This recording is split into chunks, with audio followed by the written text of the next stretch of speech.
Hello and welcome back. Back painting, cycling racing, the very last of the spring classics, Liege Bastogne Liege. And I don't apologize for the sun. So it's both a sunny day here in Richmond where I'm painting and in Liege or outside of Liege. I think right now they're somewhere between the two, on their way back to the finishing city in Liege. So this is the full peloton I'll be painting, starting here with one of the veterans of the peloton, Luis Leon Sanchez, former Spanish champion, I believe. Seen him race in person here in Richmond back during the World Championships. But I sort of wanted to paint this veteran. I have already painted another, Valverde, who actually was in one of my previous paintings this morning already. Valverde is turning 42, which doesn't seem all that old to me. But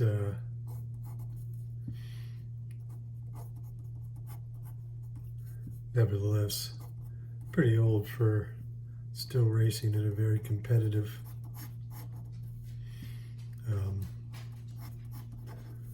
level in the pro peloton. To give you an idea just how competitive, he took second in Wednesday's Liege Bastogne Liege race. Just getting pipped at the line by Tunes.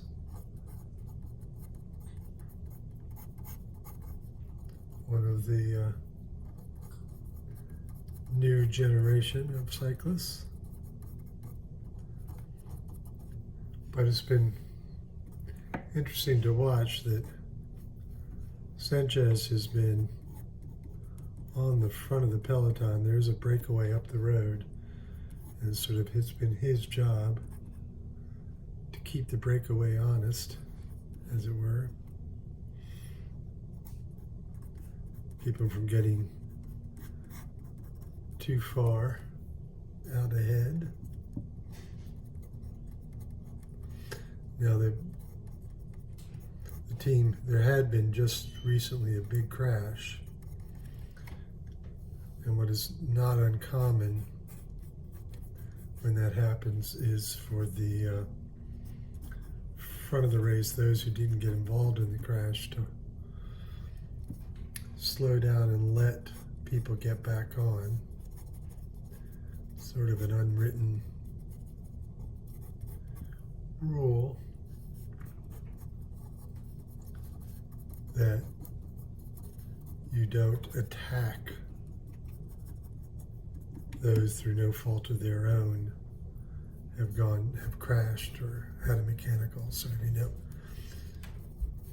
you want the racing to be about the racing and not about somebody's bad luck.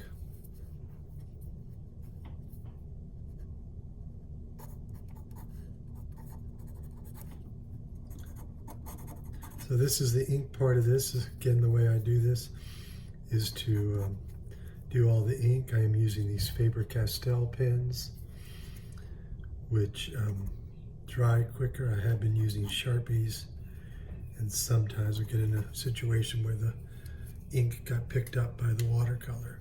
So now that I've laid in the ink, so I hope that sunlight flickering across here isn't too distracting for you.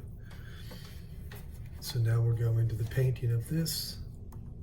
Little water on the brush, which is what I've done. The brushes are from Richson Art, and just great brushes. Maybe it was silly of me to not pay attention to how much a good brush makes a difference. I know that's silly to think that I wouldn't think it made a difference, right? So again, as per usual, going warm to cool, light to dark.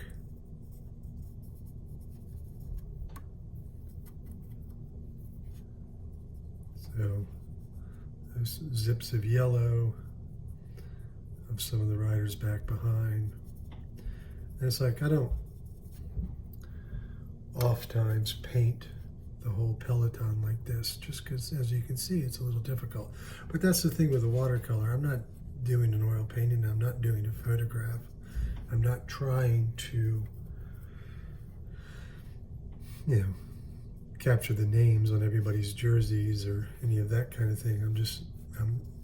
The whole thing about the painting is to capture the mood of the piece, the speed, the energy, the drama.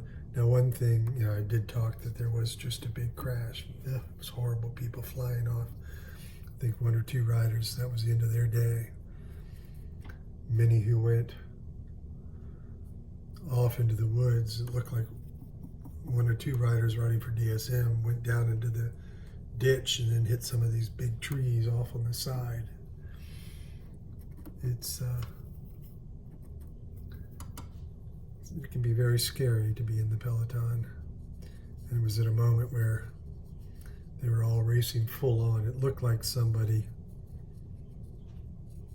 they were very packed at the front. And it looked like somebody shifted over to the side, trying to get and just as they moved, they caught somebody, their back wheel overlapped somebody's front wheel. That person who had their front wheel taken out,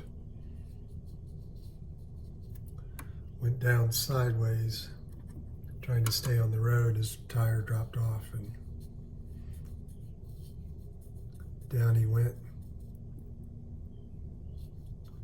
But he fell back into the peloton. And so that, as one person comes into this obviously tightly packed group, it just, there's not much you can do. All of a sudden you got a guy flying across you.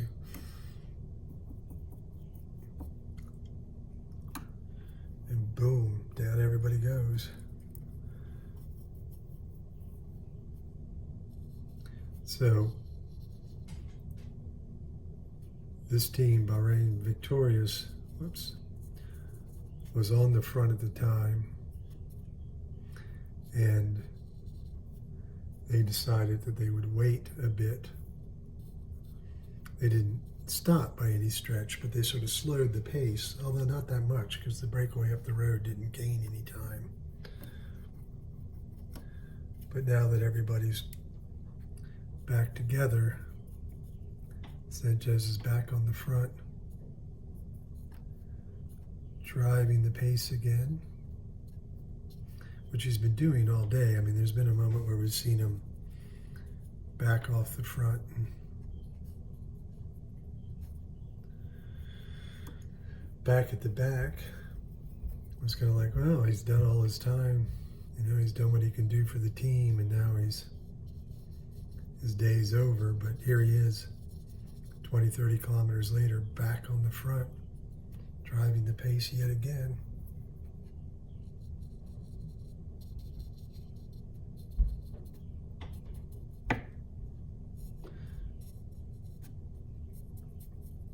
Now, tucked in here somewhere is their team leader, Mahoric, who had a spectacular race earlier in the season in the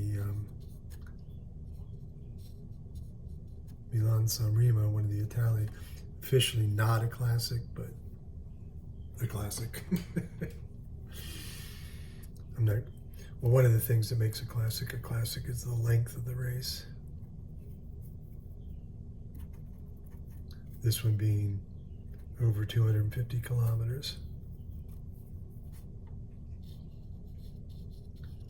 I've only ever ridden that kind of distance, not raced it one time, and that was a mistake.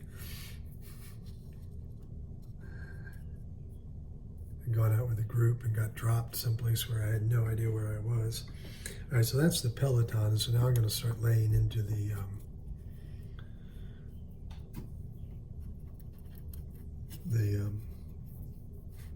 natural surroundings. I'm going to say background, but it's more than that.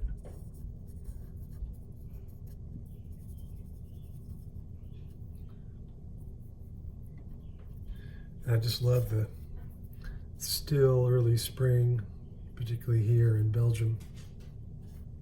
So the trees are leafing out, but very bright greens.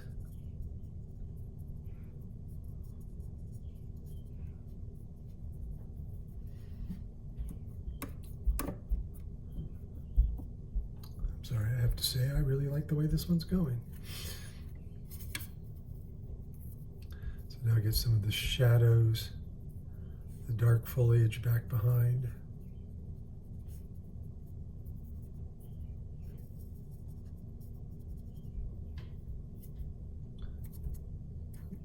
Get a little more grass, a little more green into that. A little more water.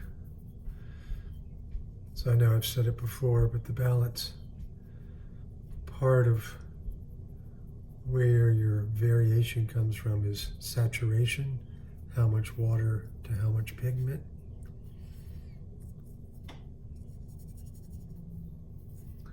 So picking up more pigment here, but not enough. So shifting and see how much more intense that is.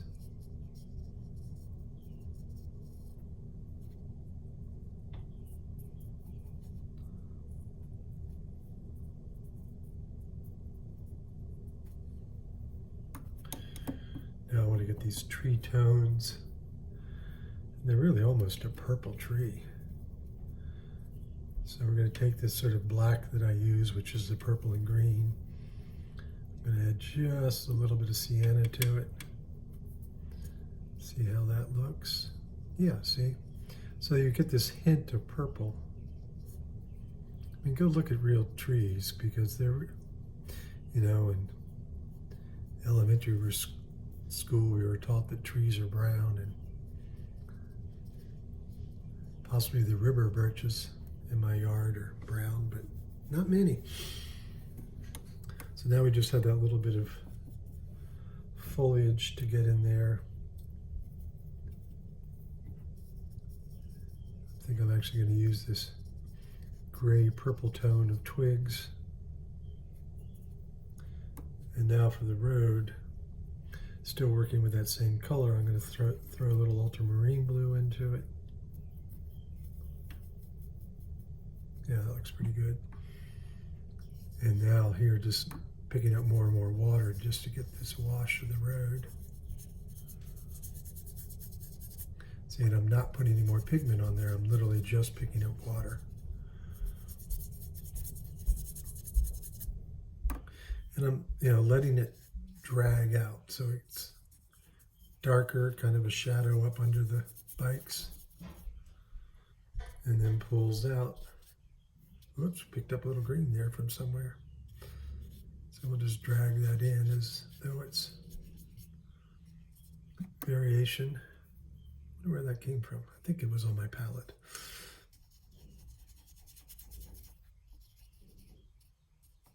All right, so that's that one. So thank you very much. Of course, I haven't done the, when you would like to see all of these pieces, they'll be on my blog at theartofcycling.blogspot.com. All of the work is for sale through my website, gregleach.com. And the watercolors and brushes, as I showed you, is Richson Art. I'll put all those links. Give me a thumbs up, give me a follow, share it, do everything I help. And of course, all the artwork is for sale. Thanks for taking the time to watch. I appreciate it.